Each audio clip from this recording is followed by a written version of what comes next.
여러분, 옛날 사람들이 믿었던 말이 하나 있어요. 강이 3번 검게 흐르는 밤에는 임금의 별이 땅으로 떨어진다. 뭐 이런 말이요. 그리고 이게 실제로 있었던 일이라고 해야 할까요? 한 산골 마을에 정말 왕의 운명을 품고 살았다는 그런 한 남자의 전설이 전해져 내려오거든요. 이 사람이 뭐 장수였냐, 아니면 뭐 벼슬아치였냐 하면 그것도 아니고요. 그냥 문 앞에 물 한 사발, 그걸 놓아두는 아주 평범한 나무꾼이었어요. 그런데 정말 신기하게도 어느 날 그의 집에 쫓겨난 왕이 찾아오게 됩니다. 그래서 오늘 들려드릴 이야기가 바로 달빛과 강, 그리고 한 사람의 약속으로 남은 조선의 숨은 케이설화라고 할 수 있죠. 바로 달을 모시는 집, 왕과 사는 남자입니다. 자, 이야기는 이렇습니다. 옛날에 태백산 줄기가 길게 뻗어서 깊은 강이랑 또 안개 낀 골짜기를 만들던 어느 고을에 윤초라는 사내가 살고 있었어요. 사람들은 그냥 그를 평범한 나무꾼이라고 불렀습니다. 뭐 낮에는 산에 올라서 나무를 하고 저녁이면 강가에 나가서 돌을 고르고 마당을 다듬고 겨울이면 또 집신을 삼아서 장에 내다 팔면서 살았죠. 겉보기에는 정말 남들과 다를 것 없는 인생이었는데 이 사람한테 좀 이상하다고 해야 하나? 그런 습관이 하나 있었어요. 해가 지고 날이 어두워지면 그는 늘 문간에다가 맑은 물 한 사발을 떠넣는 거였죠. 마을 사람들이 궁금해서 물었어요. 윤초야, 그 물은 왜 놓는 게냐? 그러면 그는 늘 똑같이 대답했다고 합니다. 사람이든 귀신이든 길 잃은 것이 있으면 물 한 사발은 있어야지 하고요. 사람들은 그 말을 듣고 그냥 웃어 넘겼는데 어르신들만은 그 집을 달을 모시는 집이라고 불렀대요. 왜냐하면요. 밤이 깊어지면 그 집 문간의 물그릇 위로 언제나 달빛이 가장 먼저 내려앉았기 때문이라고 합니다.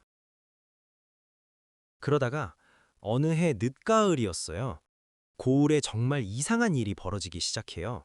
사흘 동안이나 해가 떠도 빛이 흐렸고 강물은 꼭 먹물을 풀어놓은 것처럼 검게 흘렀습니다. 새들도 울지 않았고 들개들만 산 아래를 서성였죠. 마을 노인들은 수군거렸어요. 강이 3번 검게 흐른다. 이건 임금의 별이 떨어지려는 징조야.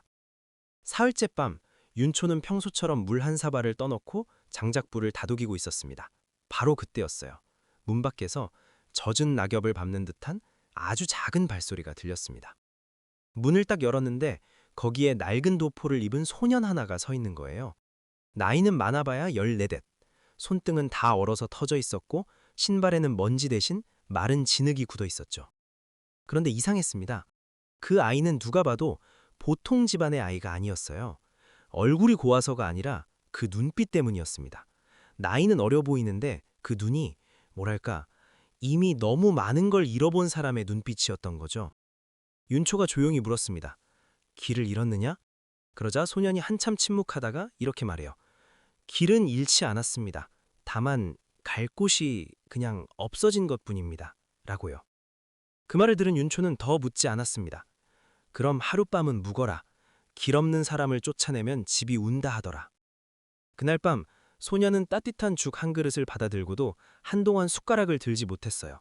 마치 누가 문을 열고 들어와서 자기를 다시 끌고 갈까 봐 두려운 사람처럼 계속 문 밖을 살폈습니다. 한참 뒤에야 그 아이는 작게 말했죠. 내 이름은 이현입니다. 윤초는 그 이름이 진짜인지 묻지 않았습니다. 그저 고개만 끄덕였죠. 그렇게 시작된 하룻밤은 며칠이 되고 또 며칠은 한 달이 되었습니다. 소녀는 떠나지 못했고 윤초는 떠나라고 하지 않았습니다. 겨울이 오고 둘이 같이 지내게 된 거죠. 윤초는 소년에게 나무 패는 법을 가르쳤고 소년은 윤초에게 글을 가르쳤습니다. 윤초는 제 이름도 겨우 쓰던 사람이었는데 그 겨울이 지나갈 무렵엔 달 월자, 산 산자, 물 숫자 이런 글자들을 서툴게나마 적을 수 있게 되었다고 합니다. 그러던 어느 날 윤초가 소년에게 물었어요. 너는 왜 어린데도 늘 사방을 경계하느냐? 소년은 장작을 내려놓고 한참 동안 말이 없었습니다. 그러더니 정말 아주 작은 목소리로 말했습니다. 제가 있던 곳에서는 웃는 얼굴이 제일 무서웠습니다. 윤초는 다시 물었죠. 누가 너를 해치려 했느냐? 소년은 대답 대신 마른 웃음을 지었습니다.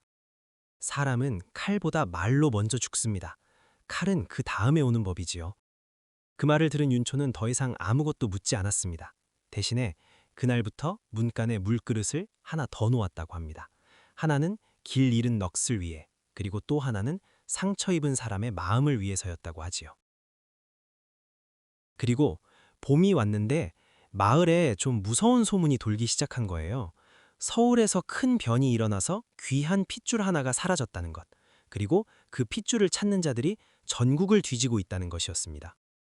어떤 자는 관군의 옷을 입고 다녔고 어떤 자는 장사인 척 마을을 돌았지만 모두가 같은 질문을 했어요. 이 근방에 낯선 아이를 본 적이 없느냐? 그때 윤초가 알아차렸습니다. 아, 내가 데리고 사는 이 아이가 그냥 집 잃은 양반자제가 아니구나. 어쩌면 쫓겨난 왕이거나 왕의 핏줄이거나 최소한 권력의 칼끝에서 살아남은 존재라는 것을요. 하지만 윤초는 끝까지 소년에게 정체를 묻지 않았습니다. 왜냐하면 그에게 중요한 건 이 아이가 누구냐가 아니라 지금 얼마나 두려운 사람이냐, 바로 그거였기 때문입니다. 그러던 비 오는 밤이었어요. 초가지붕을 두드리는 빗소리 사이로 그 말발굽 소리가 들려온 거예요. 횃불이 골짜기를 붉게 물들였고 군사 셋과 산의 줄이 윤초의 집 앞에 멈췄습니다. 앞장선자가 외쳤죠. 산에 숨은 역적의 아이를 찾는다. 문을 열어라. 윤초는 반쯤 문을 열고 나가서 그냥 담담하게 말해요. 이 집엔 늙은 장작쟁이 하나뿐이오. 하지만 사내들은 마구무가내었습니다. 방 안에 있던 소녀는 그 소리를 듣자마자 몸을 떨었죠. 윤초는 뒤도 안 돌아보고 말했습니다. 아궁이 뒤에 숨어라. 무슨 소리가 나도 나오지 마라. 관복 입은 자가 거칠게 문을 밀며 말했습니다. 거짓말을 하면 삼족이 화를 입는다. 그러자 윤초는 피식 웃으며 이렇게 말했다고 합니다. 내겐 삼족도 없소. 아비는 산에 묻히고 어미는 강에 떠내려가고 자식은 태어난 적도 없으니 누구를 멸하겠소. 그 말을 들은 사내들은 집안을 뒤지기 시작했습니다. 이부자리를 들추고 장독을 깨고 마룻바닥을 두드리며 소년의 흔적을 찾았죠. 그리고 마침내 한 사내가 아궁이 근처로 다가가려던 바로 그 순간 산 전차를 뒤흔드는 울음소리가 들렸어요. 범의 울음소리였어요. 사람들은 훗날 말했습니다. 그날 밤 태백산 산신이 범의 형상으로 내려와 왕의 숨을 지켜주었다고. 모두가 놀라서 밖을 돌아본 그 찰나, 윤초는 도끼자루를 들어 한 사내의 손목을 내리쳤습니다. 칼이 떨어지고 방 안에서는 소년의 숨막 크는 소리가 들렸죠. 윤초가 외쳤습니다. 도망쳐라! 소녀는 아궁이 뒤 비밀굴로 몸을 던졌고 그 굴은 산 뒤 강까지 이어져 있었습니다. 결국 윤초는 붙잡혔습니다. 피투성이가 된 그를 향해 관복 입은 자가 물었죠. 그 아이가 누구인지 알고도 숨겼느냐? 윤초는 피를 삼키며 대답했습니다. 사람은 한 번 죽지만 약속은 2번 죽이면 안 돼요. 그들은 끝내 소년을 채지 못한 채 윤초만 끌고 강가로 내려갔습니다. 그런데 정말 이상한 일이 벌어졌어요. 배를 띄우려는 순간 짙은 안개가 강 위를 뒤덮고 말들이 앞발을 들며 울부짖었습니다. 강 위엔 동그란 달이 하나가 아니라 셋이나 떠 있었다고 합니다. 노 뱃사공은 겁에 질려 이렇게 중얼거렸죠. 임금의 훈이 길을 막는구나. 바로 그 순간 윤초는 포승줄에 묶인 몸으로 강물에 몸을 던졌습니다. 사람들은 그가 죽었다고 생각했지만 이상하게도 시신은 끝내 찾지 못했습니다. 그래서 마을 사람들은 믿게 된 거죠. 아, 윤초는 죽은 게 아니구나. 강을 지키는 수호령이 되었구나 하고요. 비 오는 밤에 강가에서 길을 잃고 우는 사람이 있으면 안개 사이로 나무꾼 하나가 나타나 말없이 등불을 들고 앞장선다고 했습니다. 그를 따라가면 반드시 사람이 사는 집이 나오고 그 문 앞에는 언제나 물 한 사발이 놓여 있다고 했습니다. 소녀는 어떻게 됐냐고요? 산속 깊은 곳으로 도망쳐서 월매당 할미라는 무당에게 보호를 받았고 그곳에서 살아남는 법과 사람의 마음을 읽는 법을 배웠다고 합니다. 시간이 꽤 많이 흘렀어요. 그 소녀는 이제 청년이 돼서 다시 그 옛날 초갓집이 있던 터를 찾아온 거예요. 그곳에는 집은 사라지고 무너진 주춧돌과 감나무만 남아 있었지만 마당 가운데엔 낡은 사발 하나가 놓여 있었다고 합니다. 근데 그 사발 안에 물은 한 방울도 없는데 정말 이상하게도 달빛만 가득 차 있었다고 해요.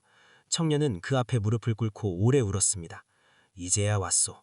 너무 늦었소. 그때 강 쪽에서 바람이 불어오고 감나무 잎이 흔들리며 익숙한 목소리가 들려온 듯해요. 길 잃은 것이 있으면 물 한 사발은 있어야지. 그 뒤 청년은 그 자리에 작은 집을 지었습니다. 그리고 그 집 이름을 월수헌, 달을 지키는 집이라고 불렀습니다. 높은 자든 낮은 자든 쫓기는 자든 떠도는 자든 누구든 찾아오면 문 앞에 물 한 사발을 내어주는 집. 사람들은 그 집을 두고 이렇게 말했다고 합니다. 왕을 숨겨준 집이 아니라 사람을 사람으로 대해준 집이다. 우리는 보통 왕이라고 하면 권력이나 궁궐 이런 걸 먼저 떠올리잖아요. 하지만 이 설화는 진짜 왕의 마음이 무엇인지 묻고 있는 것 같아요. 누군가의 두려움을 대신 품어주는 사람, 정체보다는 상처를 먼저 보는 사람, 그리고 끝까지 약속을 지키는 사람. 어쩌면 이 이야기에서 가장 큰 사람은 왕이 아니라 문 앞에 물 한 사발을 놓아두던 그 평범한 남자였을지도 모릅니다. 여러분은 어떻게 생각하시나요? 만약 오늘 밤 여러분의 문 앞에 길을 잃은 누군가가 서 있다면 여러분은 그 문을 열어주실 수 있을까요?